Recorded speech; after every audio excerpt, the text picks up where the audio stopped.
किसी समय एक गांव में देवकन नाम का एक माली रहता था और राजा के शाही बगीचे में काम करता था और वो बहुत गरीब था। एक दिन जब वो सवेरे सवेरे राजा के बगीचे की ओर जा रहा था तो अचानक एक छोटी सी चिड़िया उसके पैरों तले कुचले जाने से बाल बाल बची। उसने चिड़िया को उठाकर एक तरफ रख दिया। तभी चिड़िया बोली, तुम्हारी मेहरबानी का धन्यवाद नौजवान। मैं बीमार हूँ इसीलिए उड़ नहीं सकती। यदि तुम मुझे मेरे घोंसले में पहुँचा दोगे तो मैं तुम्हारा एहसान जीवन भर नहीं भूलूंगी। कहाँ है तुम्हारा घोंसला चिड़िया रानी, बताओ। वो जो पीपल का पेड़ तुम देख रहे हो ना, उसी पर मेरा घोंसला है। ठीक है चिड़िया रानी।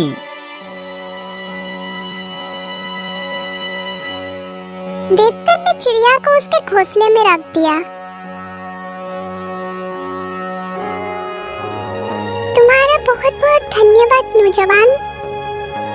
चिड़िया रानी, जब तुम बीमार हो तो भोजन करने कैसे जाओगी, क्योंकि तुम तो उड़ ही नहीं सकती, क्यों?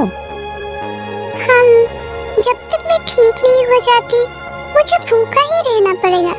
यदि तुम मेरे खाने के लिए कुछ फूलों का प्रबंध कर दो तो बहुत ही अच्छा होगा, क्योंकि मैं सिर्फ फूल ही खाती हूँ। अरे तुम चिंता मत करो चिड़िया रानी, मैं राजा के बाग में काम करता हूँ। वहाँ सैकड़ों किस्म के फूलों के पौधे लगे हैं। अच्छा, अब मैं चलता हूँ। लौटते समय तुम्हारे लिए मैं ढेर सारे फूल ले आऊंगा, ठीक है?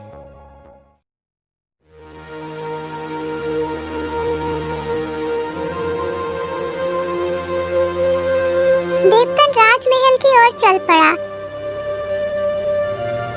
वहाँ पहुंचकर देवकन सारा दिन बगीचे में काम करता रहा। घर लौटते समय जब उसने कुछ फूल तोड़कर अपने जेब में रखे तो उसे प्रमुख माली प्रभुदास ने देख लिया और वो बोला, ओ, क्या ये फूल तुम चोरी करके कहाँ ले जा रहे हो? जानते हो शाही फूलों को चोरी करने की सजा क्या है?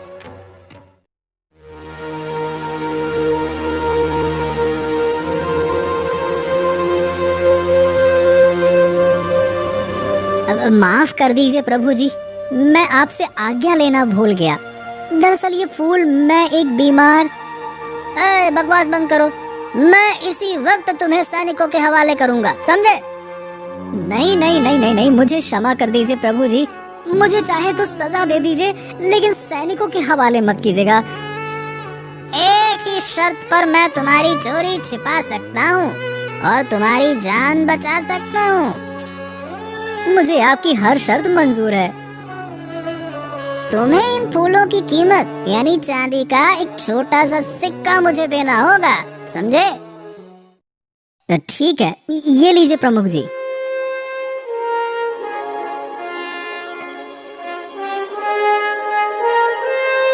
लेकिन एक बात हमेशा ध्यान रखना कि तुम्हें इस बात का जिक्र किसी के सामने नहीं करना है, ठीक है? और जब जब फूल लोगे मेरी दक्षिणा देते रहोगे, ठीक है ना? ठीक है प्रमुख जी।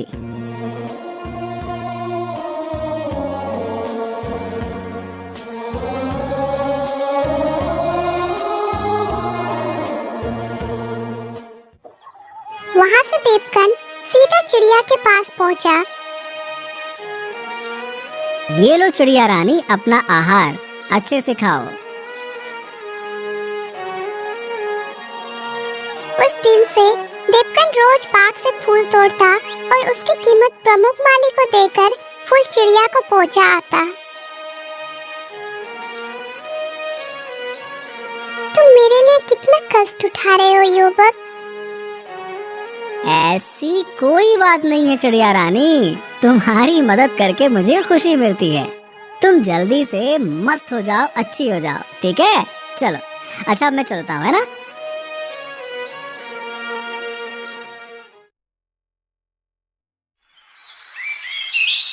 इसी तरह कई दिन बीत गए और एक दिन जब वो शाम को बाग से फूल लेकर चिड़िया के पास पहुंचा तो उसे उदास देखकर चिड़िया बोली, क्या बात है देवकन, आज तुम कुछ उदास लग रहे हो? मुझे अफसोस है चिड़िया रानी कि कल शायद मैं तुम्हारे खाने के लिए फूल न ला सकूं। देवकन, मेरे लिए अब फूल लाने की कोई जरूरत नहीं है। अब मैं बिल्कुल अच्छी हो चुकी हूँ तथा कल से स्वयं अपना खाना का प्रबंध कर लूंगी। लेकिन फिर भी बताओगे कि तुम किस वजह से उदास हो?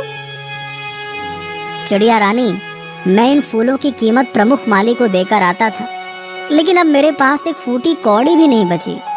ये कहकर देवकन ने चिड़िया को सारी बात बता दी। सब कुछ जान सुनकर चिड़िया की आंखें डबडबा गई।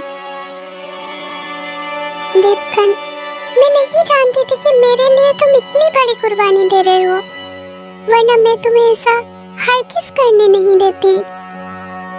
अरे तुम दुखी मत हो चिड़िया रानी, मैं इसलिए उदास नहीं था कि मेरे पास पैसे नहीं रहे, बल्कि मैं तो इस बात से चिंतित था कि कल तुम्हारे लिए फूल कहाँ से लाऊंगा। लेकिन अब तुम्हें स्वस्थ जानकर मेरी सारी चिंताएं दूर हो गई हैं। चलो, अच्छा अब मैं चलता हूँ, ठीक है? ठीक है, जाओ, लेकिन मुझसे रोज मिलना ना भूलना।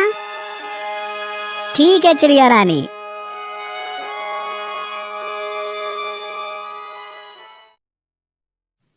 उस दिन से देवकन चिड़िया के लिए फूल तो नहीं लाता, लेकिन काम से लौटते वक्त रोज उससे मिलकर जरूर जाता। एक दिन जब वो काम से घर लौट रहा था तो उसे चिड़िया से मिलने का ध्यान ही नहीं रहा। देवकन को जाते हुए देख चिड़िया बोली, देवकन, आज मैं ना जाने कब से तुम्हारा इंतजार कर रही हूँ और तुम मुझसे मिले बिना ही जा रहे हो। ओ चिड़िया रानी, आज मुझे ध्यान ही नहीं रहा। बोलो, कैसे हाल चाल हैं? सुनो, तुमने जो मुझ पर बीमारी के समय उपकार किया, उसकी मैं कीमत तो नहीं चुका सकती, लेकिन मैं आज तुम्हें एक ऐसा बीज दूंगी जो शायद तुम्हारा सारा दुख दर्द एवं गरीबी दूर कर देगा। ये कहकर चिड़िया ने अपने घोंसले में से एक बीज उठाया और देवकन की हथेली पर रख दिया। अरे, इतना बड़ा बीज! सुनो, ये मृत्युवन संजीवनी वृक्ष का बीज है। इसके फूल सूंघने वाले सदा सुंदर, स्वस्थ और जवान बना रहते हैं।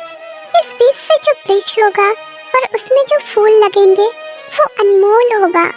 तुम उन्हें बेचकर बहुत सा धन कमा सकते हो, लेकिन ध्यान रखना, इसका वृक्ष 1 महीने में ही बड़ा हो जाएगा और वे फूल उस पर सूर्य छुपने के बाद ही रोज रात को निकलेंगे और भोर होने पे लुप्त हो जाएंगे। इसलिए उन्हें तुम्हें रात ही रात में तोड़ना होगा। चिड़िया रानी, इतना अनमोल बीज देकर तुमने तो मेरी तकदीर ही पलट दी है। लेकिन एक बात बताओ कि इतना अनमोल बीज तुम्हें कहाँ से मिला? बस संयोग से ही मिल गया। आज मैं सुबह सुबह उठकर आहार के लिए निकली थी। उड़ते उड़ते मुझे एक एक स्थान पर बहुत ही सुंदर दृश्य दिखाई दिया।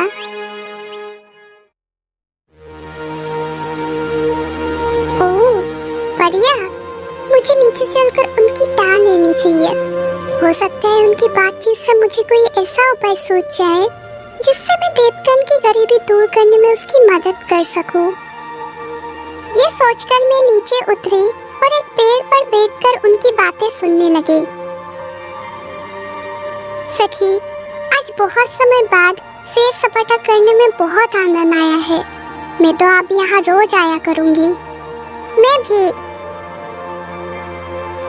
जब हमने रोज ही यहाँ आना है तो क्यों ना यहाँ मृत्युवन संजीवनी वृक्ष लगा दे, ताकि सैर सपाटा के पश्चात उसके फूलों की महक ले सके और सदा सदा के लिए स्वस्थ वो जवान रह सके। हाँ हाँ, तुम ठीक कहती हो। यहाँ दूर दूर तक कोई इंसान नजर नहीं आता है, अतः वो वृक्ष भी सुरक्षित रहेगा।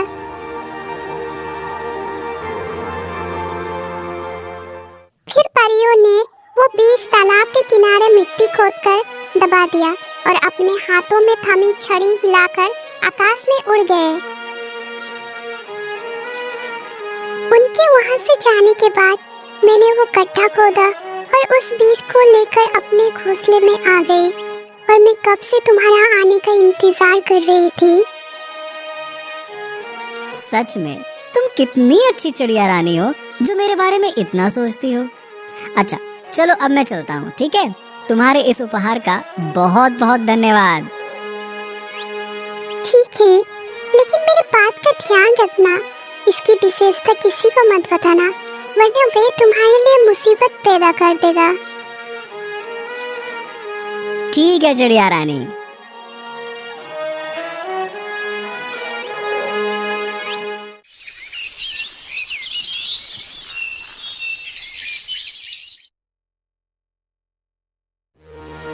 चिड़िया रानी ने ये अनमोल बीज तो दिया है, लेकिन इसे गाड़ूंगा कहाँ? यदि इसे घर के बाहर गाड़ता हूँ तो वृक्ष के बड़े होते ही और फूलों के लगते ही लोगों को तो इसकी विशेषता पता चल जाएगी और वो सारे फूल तोड़ लेंगे। और अपने घर के अलावा मेरे पास ऐसी कोई और सुरक्षित जगह भी तो नहीं है जहाँ मैं उस पेड़ को लोगों की निगाहों से बचाकर रख सकूं। फिर उस बीज को लगाऊं कहाँ?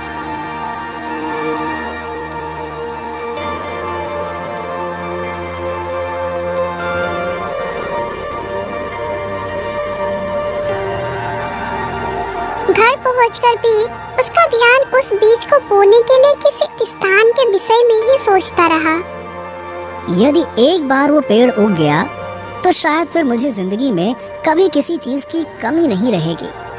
महाराज ही मुझे उन फूलों की मुंह मांगी कीमत देने को राजी हो जाएंगे। क्यों न मैं उस बीज को महाराज के ही शाही बगीचे में बो दूं, तब उसकी उचित सुरक्षा भी होती रहेगी।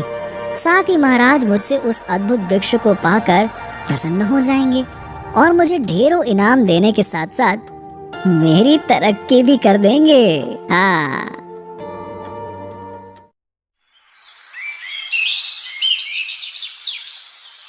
अगले दिन वो रोज की ही तरह शाही बाग में पहुंचा और एक स्थान देखकर बीज बोने के लिए गड्ढा खोदने लगा। उसे गड्ढा खोदते हुए प्रमुख माली ने देख लिया और वो कहने लगा, ए मूर्ख, तू यहाँ क्या कर रहा है? प्रमुख जी, मैं यहाँ एक अजीबोगरीब फूलों का वृक्ष का बीज बो रहा हूँ। फिर देवकन ने प्रमुख माली प्रभुदास को उस बीज और उसके निकलने वाले वृक्ष या फूलों की सारी विशेषता बता दी। सब कुछ सुनकर प्रमुख माली की आंखों में लालच की गहरी चमक उभर आई। अगर इसकी बात सच है तो वास्तव में ये बीज अनमोल है। इससे तो मैं महाराज से लाखों मोहरे कमा सकता हूँ। क्यों ना एक माह में इसका परिणाम देख तो लूं पहले। प्रमुख जी, कृपया मुझे इसे बोने की इजाजत तो दीजिए। वृक्ष के उगने पर फूलों से जो आमदनी होगी उसमें आधा हिस्सा मैं आपको भी दूंगा। हाँ ठीक है, तुम इसे बो सकते हो। अच्छा देवकांत, ये बताओ कि ये अद्भुत बीज तुम्हें मिला कहाँ से? प्रमुख जी, मुझे एक चिड़िया ने दिया है। फिर देवकन ने उसे चिड़िया के मिलने से लेकर बीज के मिलने तक की कहानी बता दी। बीज बोने के बाद देवकन दूसरे कामों में जुट गया और प्रमुख माली भी अपने काम में जुट गया। लेकिन उस दिन से प्रमुख माली उससे बहुत अच्छे ढंग से पेश आने लगा और उसकी मदद भी करने लगा।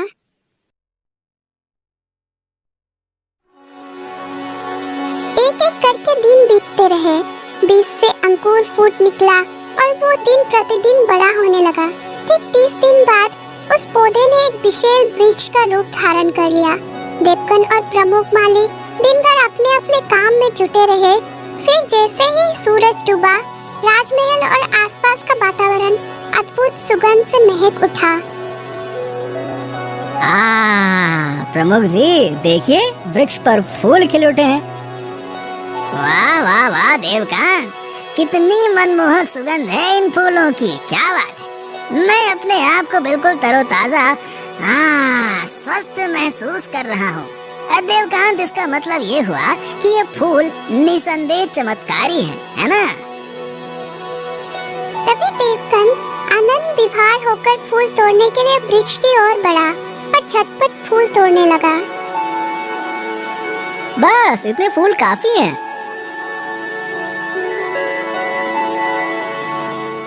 सिपाहियों, गिरफ्तार कर लो इस चोर को।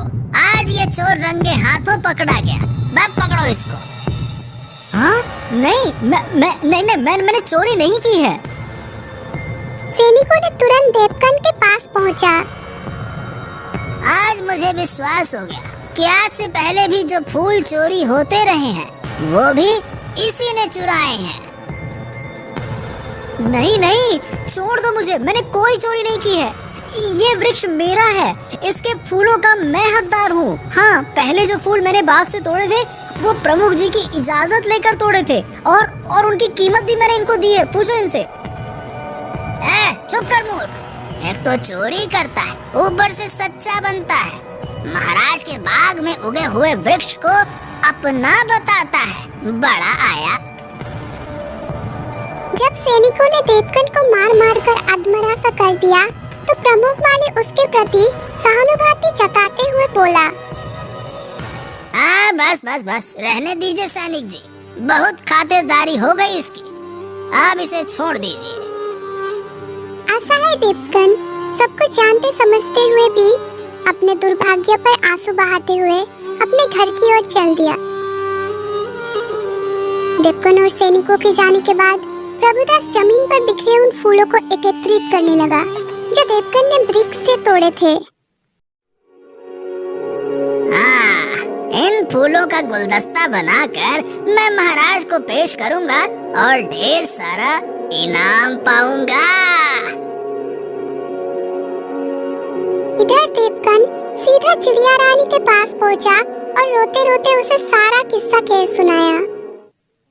ओह, ये तो बड़ा ही बुरा हुआ देवकन। मैंने तो पहले ही तुम्हें मना किया था कि इस विषय में किसी को कुछ मत बताना। सच कहता हूँ चिड़िया रानी, मुझसे वास्तव में बहुत बड़ी भूल हो गई जो मैंने प्रमुख माली पर विश्वास किया। खैर, तुम दुखी मत हो, अब तुम घर जाओ। मैं जल्दी ही कोई ऐसा उपाय करूंगी कि तुम्हें भूखा न मरना पड़े। ठीक है चिड़िया रानी। और चिड़िया से विदा लेकर देवकन उदास सा अपना घर लौट गया। इधर प्रमुख माली प्रभुदास ने जैसे ही चमत्कारी फूलों का एक गुलदस्ता तैयार किया, राजमहल का एक कर्मचारी उनके पास आ पहुंचा और बोला, प्रभुदास जी, महाराज ने तुम्हें याद किया है। ओह, मैं तो स्वयं ही उनसे मिलने आ रहा था। चलो चलते हैं।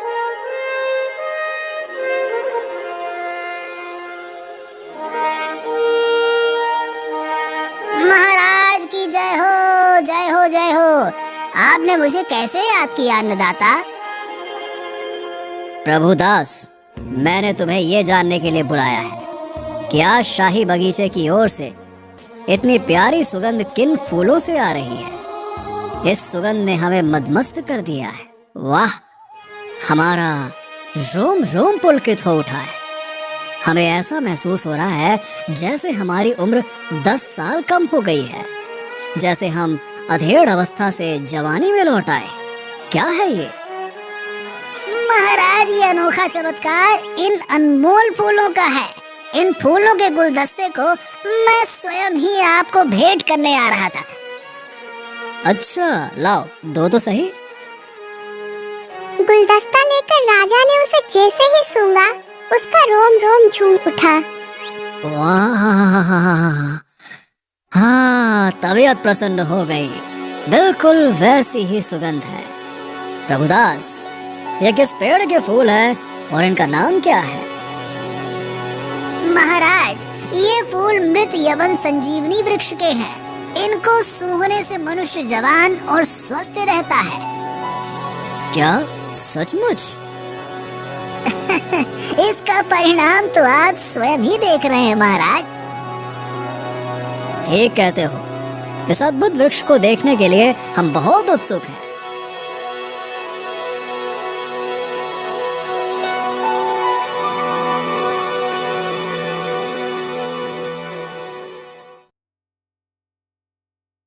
निसंदेह जितने फूल सुंदर हैं, उतना ही वृक्ष भी सुंदर है।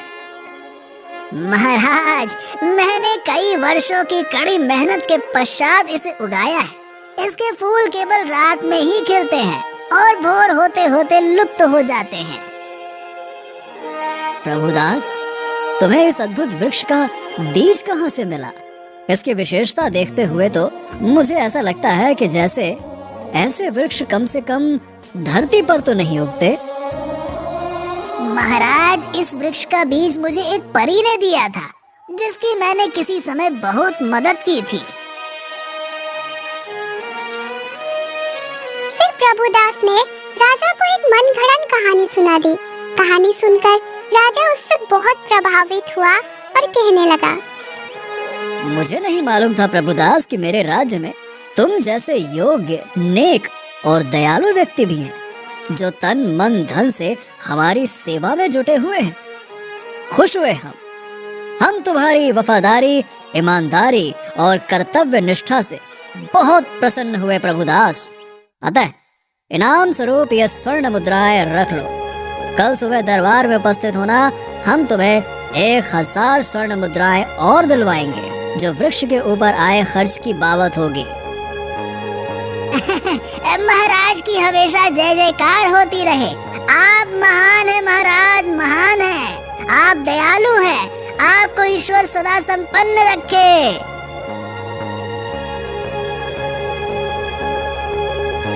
हाँ, एक बात ध्यान रहे प्रभु, कल से तुम मुझे एक फूल का गुलदस्ता पेश करोगे, जिसके बदले तुम्हें रोज 100 स्वर्ण मुद्राएं मिला करेंगी।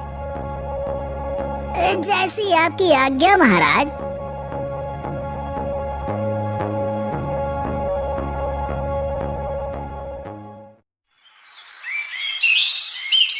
अगले दिन दरबार में जाकर प्रभुदास ने 1000 स्वर्ण मुद्राएं प्राप्त कर ली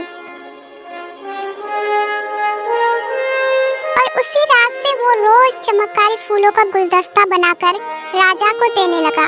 राजा फूलों को सूंघता और बहुत खुश होता। वाह, जवाब नहीं इन फूलों का। कुछ ही दिनों में हमारी कायाकल्प हो गई है। हम तो बूढ़े से जवान हो गए हैं। उधर दीपकन ने एक सेठ के यहाँ मेहनत मजदूरी करना आरंभ कर दिया, जबकि प्रभुदास दोनों हाथों से धन बटोर रहा था। कई दिन बीतने के पश्चात एक रात को परिया राजा के महल के ऊपर से गुजर रही थी, तो उन्होंने वही मृत संजीवनी वृक्ष देखा और कहने लगी, अरे वो देखो, मृत्युवन संजीवनी वृक्ष है। परिया तुरंत नीचे उतरी। वह राजा का शाही बाग ही था। लेकिन ये वृक्ष यहाँ आया कैसे? ये तो किसी राजा का बाग लगता है। हाँ, लगता है ये वृक्ष उसी बीज से उगा है, जिसे हमने 1 माह और कुछ हफ्ते पहले तालाब के किनारे गाड़ा था और जो अगले ही दिन आश्चर्यजनक तरीके से गायब हो गया था। इसका मतलब ये हुआ कि उस समय हमारे आसपास कोई मनुष्य था, जिसने ना केवल हमारी बातचीत सुन ली होगी, बल्कि हमारे जाने के बाद उसने उस बीज को भी निकाल लिया होगा। तब तो हमें उस चोर को सजा देनी चाहिए, लेकिन चोर का पता कैसे चलेगा? उसका पता लगाना कोई ज्यादा मुश्किल नहीं है। जिसे इस पेड़ की विशेषता मालूम है, वो जरूर रात को फूल तोड़ने यहाँ आता होगा। ठीक कहती हो सखी, लेकिन जिस दिन वो हमारे निगाह में आ गया, वो रात उसके जीवन की आखिरी रात होगी। आओ, अब हम इन फूलों का आनंद लें।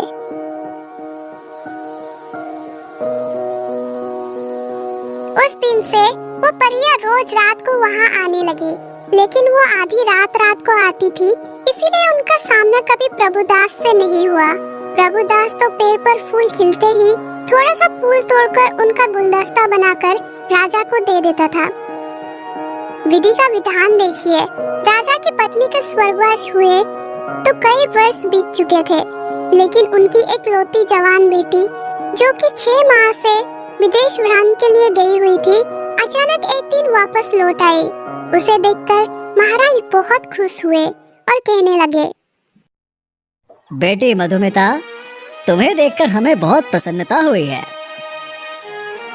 और वो अपने पिता को घूर कर देखने लगी। क्यों? क्या हुआ? तुम मुझे इस तरह से घूर क्यों रही हो? पिताजी, ये आप 6 माह में अचानक जवान कैसे हो गए? क्या कोई मृत्युवन संजीवनी आपके हाथ लग गई है? अब कुछ ऐसा ही समझ लो बेटी। अच्छा पहले भीतर तो चलो, फिर आराम से वार्तालाप होगी। आओ। लेकिन पिता और बेटी को एक दूसरे से मिलने की इतनी खुशी थी कि खाने पीने और इधर उधर की बातचीत करने के माध्य ना तो मधुमिता को अपने पिता की जवानी का राज जानने का ध्यान रहा और ना ही राजा को इस बारे में उसे कुछ बताया।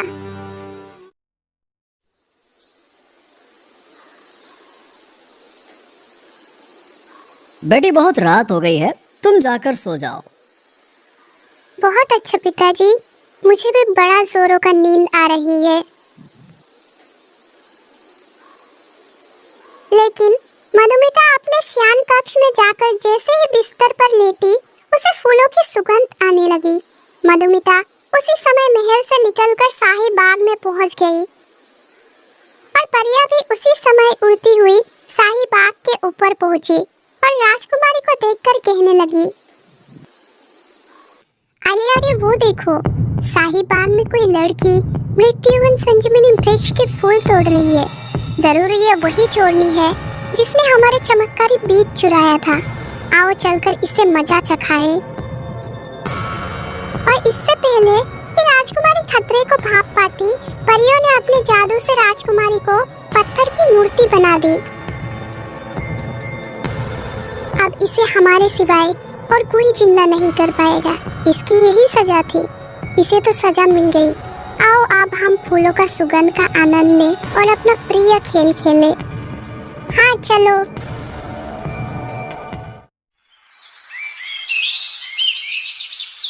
अगले दिन भोर होने के साथ ही पूरे महल में हंगामा मच गया।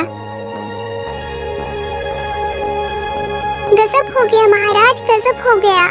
महाराज, राजकुमारी साहिबा बाग में पत्थर का भूत बनी खड़ी है। क्या? महाराज शीघ्र बाग में पहुँचे। बाग में पहले से ही महल के नौकर चाकर और प्रभुदास भी मौजूद थे। अपनी बेटी को पत्थर की मूर्ति बना देख राजा कुछ देर तक आंसू बहाते रहे और विलाप करते रहे, लेकिन फिर क्रोधित होकर बोले, प्रभुदास, इस पेड़ को तुमने ही उगाया था। तुम ही बता सकते हो कि राजकुमारी फूल तोड़ते हुए पत्थर कैसे हो गई। जल्दी जवाब दो, वरना मैं तुम्हारी गर्दन धड़ से अलग कर दूंगा। बोलो। मुझे नहीं मालूम महाराज, मेरी जान बख्श दीजिए, मुझे नहीं पता। इस पेड़ को तुमने ही उगाया है और इसका जादू भी तुम जानते होगे। जल्दी बताओ, हमारी बेटी पत्थर कैसे बनी? अब प्रभुदास को सच्चाई बताने में ही अपना भलाई नजर आया, तो वो कहने लगा, महाराज, मैंने धन के लालच में आकर आपसे झूठ कहा था कि इस अद्भुत पेड़ को मैंने उगाया है। वास्तव में इस पेड़ को उगाने वाला देवकांत है, जिसे मैंने यहाँ से भगा दिया था। क्या? हाँ महाराज, मैं सच कह रहा हूँ। इस वृक्ष को उसी ने 1.5-2 माह पहले उगाया था, लेकिन इस वृक्ष के फूलों की विशेषता जानकर मेरी नीयत डोल गई और मैंने उसे यहाँ से भगाकर इस पर अपना अधिकार जमा लिया। फिर प्रभुदास ने राजा को सारी बात बता दी। असलियत जानकर राजा का चेहरा क्रोध से टमटमा उठा।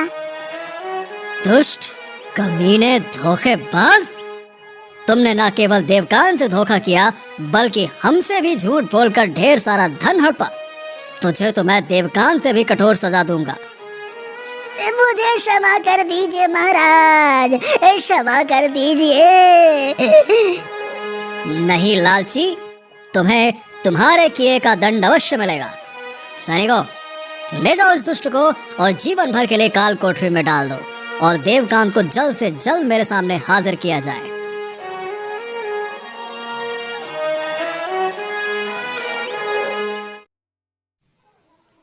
इधर सैनिक देवकन के घर पहुँचे। संयोग से उस समय देवकन घर पर ही था। देवकन सैनिकों के साथ राजमहल जाने लगा।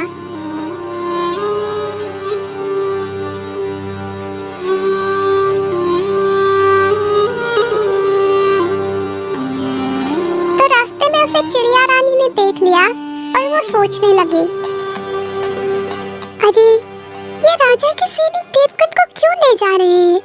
क्या कसूर किया है देवकन ने? मुझे तुरंत राजमहल पहुंचकर कारण जानना चाहिए। कुछ देर बाद सैनिकों ने देवकन को राजा के सामने पेश किया। देवकन कहने लगा, प्रणाम महाराज। देवकांत, तुमने हमारे शाही बाग में ऐसा जादुई पेड़ उगाया जिसे छूते ही हमारी बेटी पत्थर का बुद्ध बन गई। पत्थर का बुद्ध बन गई महाराज? हाँ, बताओ वो पत्थर का बुद्ध कैसे बन गई और पुनर्जीवित कैसे हो सकती हैं? महाराज, मैंने वो वृक्ष अवश्य उगाया था, लेकिन मुझे ये बिल्कुल भी नहीं मालूम कि राजकुमारी जी पत्थर का बुद्ध कैसे बन गई। तुम जरूर कोई दुष्ट जादूगर हो, मैं तुम्हारे टुकड़े टुकड़े कर दूंगा। तभी चिड़िया रानी वहां आ गई और बोली, ठहरो राजन, इस तरह जल्दबाजी में काम मत लो। एक चिड़िया, वो भी मनुष्य की बोली बोल रही है? तुम कौन हो चिड़िया, और इस दुष्ट को मौत के घाट उतारने से तुमने मुझे क्यों रोका? क्या तुम नहीं जानती कि इसके कारण मेरी बेटी पत्थर की बन गई है? जानती हूँ महाराज, और ये भी जानती हूँ कि इस समय आपके दिल पर क्या बीत रही होगी, लेकिन इसमें देवकन का कोई दोष नहीं है। ये सब संयोग से हुआ है, कृपा करके इसे छोड़ दीजिए। लेकिन तुम हो कौन जो इसकी इतनी हिमायत कर रही हो? महाराज, मैंने ही इसे उस वृक्ष का अनमोल बीज लाकर दिया था। कहकर चिड़िया ने राजा को सारी कहानी कह सुनाई और अंत में बोली, राजन, मुझे विश्वास है कि ये सब उन्हीं परियों का किया धरा है और राजकुमारी को अब कोई नई जिंदगी दे सकती है। आप देवकन को छोड़ दीजिए। मैं कोशिश करूंगी कि देवकन के द्वारा आपकी बेटी को दोबारा जिंदगी मिल जाए।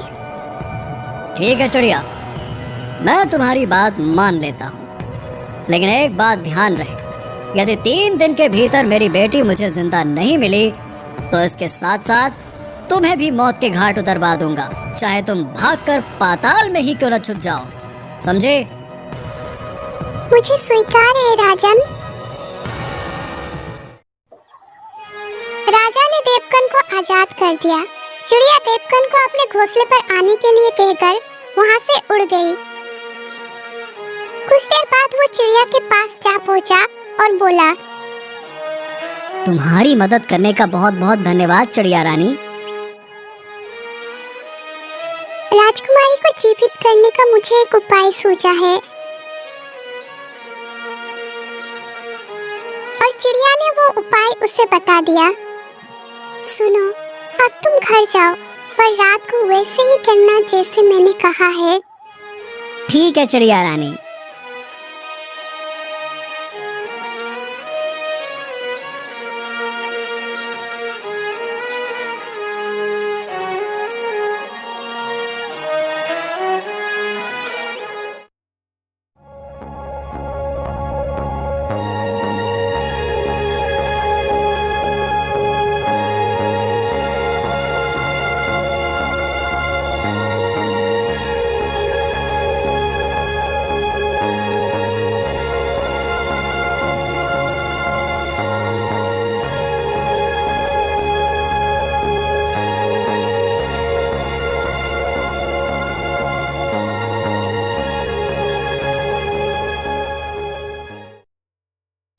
सखिया, वो देखो, उस दुष्ट आदमी ने हमारी जादू छड़िया अपने कब्जे में कर ली है। ए, कौन हो तुम? लाओ हमारी छड़िया हमें वापस करो। परियों, मैं इस शर्त पर ही आपको चिड़िया वापस कर सकता हूँ कि आप राजकुमारी को पुनर्जिंदा कर दोगे। नहीं नहीं, हम इस चोरनी को हरगिज़ जिंदा नहीं करेंगे। आप लोगों को भ्रम हुआ है परी देवियों, चोर राजकुमारी जी नहीं, चोर तो मैं हूँ। और फिर देवकन ने उन्हें अपने साथ हुए सारी कहानी कह सुनाई। देवकन की दर्द भरी कहानी सुनकर सभी परियों का हृदय उसके प्रति सहानुभूति से भर उठा और वो कहने लगी, ठीक है देवकन, तुम्हें जो कष्ट मिला उसके बदले हम राजकुमारी को पुनर्जीवित कर देंगे, लेकिन इसके साथ ही ये वृक्ष हम अपने साथ ले जाएंगे। नहीं नहीं नहीं, ये नहीं हो सकता। यदि आप लोग ये अपने साथ ले गईं, तो मुझ गरीब की जीविका कैसे चलेगी? उसके लिए तुम चिंता ना करो, हम तुम्हें राजा के महल से भी बड़ा और सुंदर महल देंगे तथा इतना धन देंगे कि तुम्हें कभी कुछ करने की जरूरत नहीं पड़ेगी। तुम किसी राजा से कम नहीं रह जाओगे। यदि ऐसी बात है तो मुझे कोई ऐतराज नहीं है। तुम अपना वृक्ष अपने साथ ले जा सकती हो। तो लाओ, हमारी छड़ियाँ हमें वापस करो। देवकन ने उनकी छड़ियाँ उन्हें वापस कर दी। तब एक परी ने अपनी छड़ी राजकुमारी के पूत में घुमाया। राजकुमारी तुरंत जीवित हो उठी और कहने लगी, ये मुझे क्या हो गया था? आप लोग कौन हो? हम सब परियां हैं राजकुमारी, लेकिन तुम्हें देवकन का एहसान मानना चाहिए। इन्हीं की वजह से तुम्हें नया जीवन मिला है। राजकुमारी को सारी बात मालूम हुई तो उसका हृदय देवकन के प्रति प्रगाढ़ प्रेम से भर उठा। अच्छा देवकन, अब हम चलते हैं। अपने घर पहुंचने पर तुम्हें तुम्हारा महल और उसमें रखा अपार धन तुम्हें मिल जाएगा। बहुत अच्छा नेक परियों। और सभी परियां उस मृत संजीवनी वृक्ष को अपने साथ लेकर उड़ने लगी। तब की भोर का उजाला चारों ओर फैलने लगी थी। आइए राजकुमारी जी, मैं आपको आपके पिताजी के पास ले चलता हूँ। आपको सही सलामत देखकर वो बहुत प्रसन्न होंगे। चलिए।